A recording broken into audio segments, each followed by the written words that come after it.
Мотоциклист, совершивший неудачный трюк на улице Лермонтова в Якутске, привлечен к административной ответственности. Накануне водитель мотоцикла «Сузуки» при выполнении приема не справился с управлением и допустил опрокидывание транспортного средства.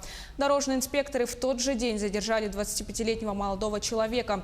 К счастью, в результате ДТП он не пострадал. Отмечу, что с начала года в республике зарегистрировано 4 дорожно-транспортных происшествия с участием мотоциклистов, в результате которых 5 человек получили травмы различной степени тяжести.